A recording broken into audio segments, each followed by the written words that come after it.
Food. You haven't got food? Food's in the back there?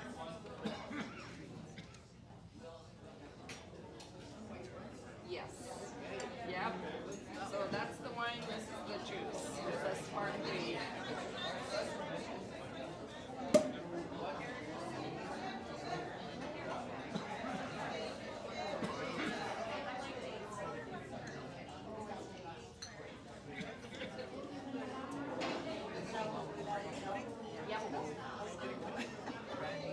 Is that what we were told to do? The white is see you later. I love the name.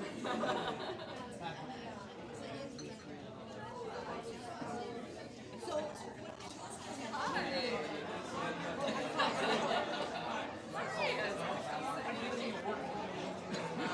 Your daughter was one of my friends started nursing at Tria. So we go way back, way back. Yeah. How about you? Yeah, how about you? Over this way. Okay, very cool. Wow. you too, right? The dancing club.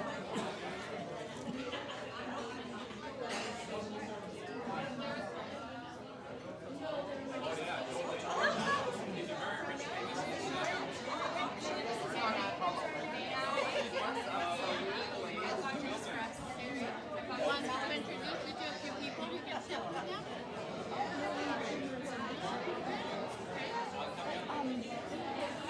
Oh, okay. Toast to Rosé. Yeah? Okay, chose. Yes. Yes, I know, but you know everybody, so you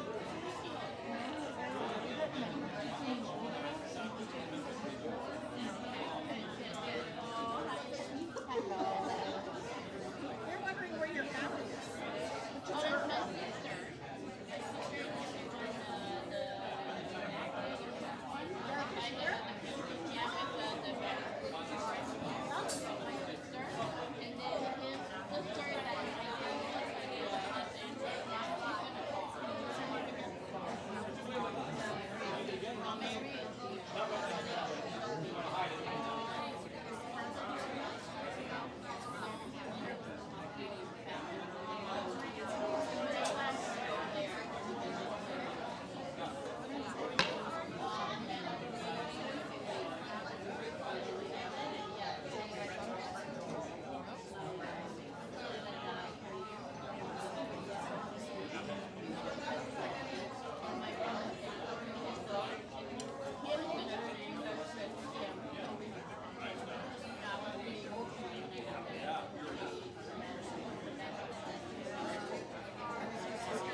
afternoon, everyone.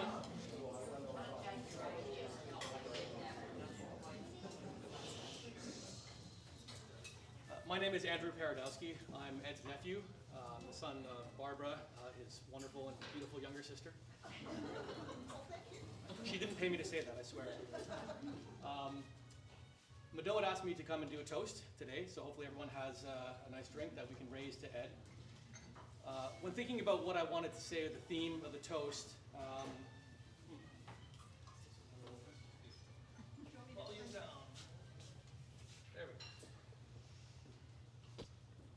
when asked about, or when thinking about the theme, I came to the idea of talking about making connections. I think that it's probably one of the most human endeavors, the connections that we make with others, especially those of friends and family. And I want to spend a little bit of time talking about mine with Ed. I grew up in Toronto well after Ed had left to come out to the West Coast. So for the first 16, 17 years of my life, I didn't really get to know my uncle. But I wanted to change that because family was always really important to our family as Ed grew up. And as I grew up with that notion, I decided that I wanted to come out here. So somewhere in the middle of high school, I was 17, I came out here and wanted to spend a couple of weeks to get to know my uncle. And when I first arrived here, the first thing he did was put me to work. He was in the middle of building his backyard, the retaining wall in the backyard, and I certainly got a good sweat on helping him put those bricks up.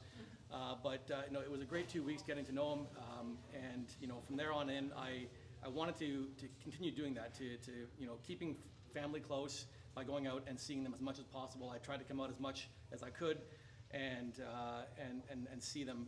And it's really important that I think we all do that, and this is an occasion that reminds us to do so. Ed has such a warm spirit, he's a kind person, even offered me a job when the recession hit and I was out of work. Family does that, and I think it's important for everyone to come out and see their friends and family as much as they can. I'm sure everyone here has been touched by Ed throughout his life in some way or another. That's why you're all here. So think about that. Think about the connection that you've made with Ed, and think about all of your other friends and family, and think about going and seeing them as much as possible and spending as much time with them as possible, because you never know when you're never going to be able to do that again. So to that, I want to raise a glass to making connections, and to Ed Osko. Will he be sorely missed? Nostrovia. So now we have a couple of other speakers. I'd like to invite his daughter, Natalia, to come up.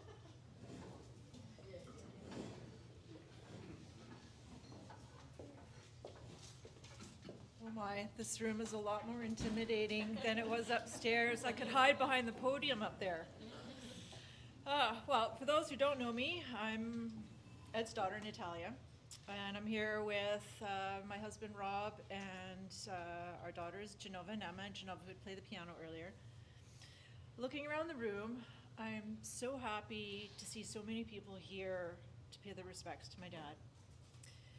He was not always the easiest person to communicate with. So to all of you here and from afar, thank you for sticking by his side to the very end. To understand a little of my dad, you had to look for the clues, not in his words, but in his actions. And what stood out the most for me about my dad was his silent assistance, his quiet assistance when needed, but never in an interfering way. He was ready to guide if asked, but expected you to figure it out first. My first memory of this was I was about 4 years old, and it was summertime. My dad, my mom, and I had taken a trip to the lake. And my dad and I, we were walking along the beach in the water when we came to a small boat pulled up on the shore, half on the shore, half in the water. And that 4-year-old self decided to walk behind the boat to get around. Well, the last thing I saw before the ground disappeared and I dropped below the surface was a bit of a smirk on my dad's face, watching me as I sunk down below. And as I managed to kick a few feet, touch the ground on the other side, I looked up to see that he was already there waiting for me. Ready to assist if needed. No fuss was made. He only said, "Surprised you a bit, didn't it?" Looking back, I think that smirk was more of a "you got this" look. And when I was 5, I saw that same look again when we lived in Sayward. My dad had always been known for his love in music and good quality stereo systems. He was a tech junkie at heart, except to my surprise, televisions. I always wondered if anyone else noticed the blue tinted TV that him and Mado had for years. Which is what prompted me, a few of us, to replace his TV on his 75th birthday, for those of you that were there. But back to the stereo, I had a favorite song back then. This was in the late 70s. It was Helen Reddy's You Are My World. I don't know, maybe it was the violins after each chorus that intrigued me. And I always had to ask someone to help set up and turn on this complicated stereo system. And one night I woke up in the middle of the night, I went into the living room, and I really wanted to hear the song again, but I didn't want to wake anybody up, you know, not thinking that by playing the music I was going to wake up the whole household. And so I got the record out, put it on, flipped a few switches, pressed a bunch of buttons, and before long, my song came on. I was triumphant, completely lost in my own little world that I didn't notice that my dad had been standing in the doorway the whole time watching. With that same little wry smile, that smirk, and a hint of pride in his eyes that I'd figured it out for myself. Over the years, I learned his annoyance came not from asking for help, but for not trying first. He always expected you to make an effort. If you fall down, a hand will always be there to help you back up. But see if you can get up on your own first. So I say to my own 2 daughters, Genova and Emma, the world is ready for you both with big, open, scary arms. It's the challenges you will face that will make you stronger, smarter, and confident.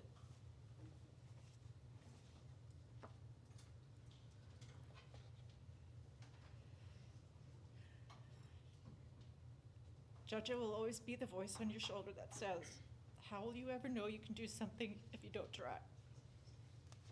Thank you.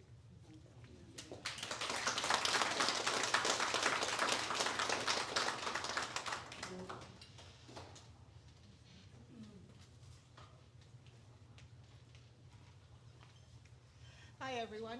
I'm Barbara, Ed's sister, and I'm going to apologize in advance because I'm probably going to repeat some of the things that people said earlier, but just take it as confirming that this is all true about Ed, which you've already heard, because we all felt the same way about him.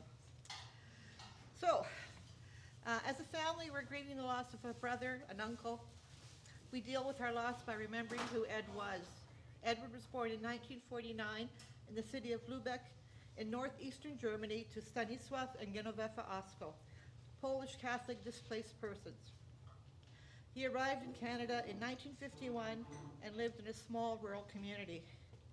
Growing up as a first-generation immigrant, certain values were ingrained that became a blueprint for his life.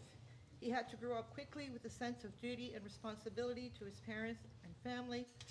Growing up in a home where English was not spoken, he learned to rely on himself. When he was bullied at school, he fought back because his parents could not speak up for him. Ed learned to value and respect work, that all jobs are worthwhile if they advanced your life goals. All his life, he treated work as a means to earn money to support himself and his family. It wasn't until he ran his own business that he learned work could also bring satisfaction and pride in his own abilities. He had a sense of curiosity which led him to explore, to discover new worlds. His curiosity also worked in his philosophy of life. For him, books couldn't teach you everything. Rather, he had to learn firsthand how something worked. And speaking to the stove being taken apart and put back together, that was very much what Ed did all the time. And he continued that. He could fix anything. You know, he could fix cars.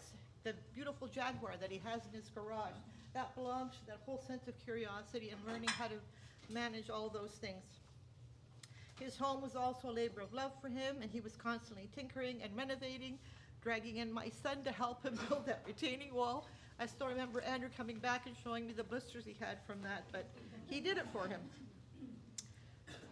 All his life, he was a bit of a loner, but his engaging smile and his sense of humor garnered many friends. He was a member of a Polish ethnic dance ensemble, performing on TV and in other cities in Canada, the US, and Europe. He became a great dancer and was the hit of many parties. Now, you probably know this better than I because I didn't spend that much time with him in his adulthood here, but all the parties that Mado and Ed used to have, I'm sure he cut quite the rug. Where am I? Got lost. He loved music, and as a boy took lessons to learn to play the accordion. He then later taught himself to play the church organ. He loved listening to a wide variety of music types and always had amazing systems to play it on. He was not demonstrative, but he showed his love in his own quiet way. His love for Mado was a dynamic presence in his life.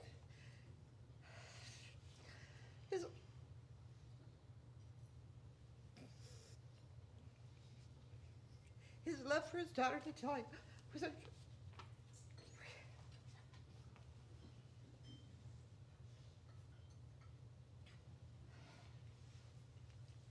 His love for his daughter Natalia was a joy and a support for him. Andrea, his stepdaughter, was loved and was sorely missed.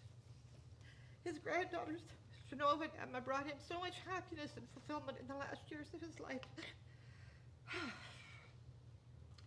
But outstanding among all his character traits was his courage, his tenacity, and his resilience to face whatever obstacles came his way. Oh dear.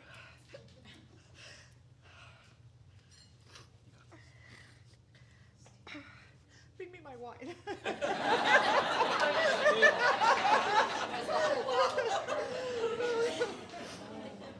Oh, thank you. There, Barb. Thanks. Yeah, there we go. Life was not always easy for him, but he never gave up. If one door closed, he found another.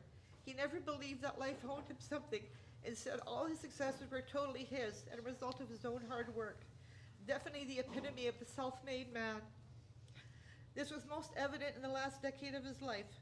When the cancer first struck, he was ill, but he battled back, certain that he had won the war. But that turned out to only be the first battle. When the second bout and its terrible side effects hit, Ed said that if he had known the degree of pain and suffering he would undergo, he would likely not have agreed to the treatments. However, he believed he could overcome it, and he did for a period of time. But cancer is a killer, and the most recent bouts had left him weakened, and not the Ed the world knew. Thank you.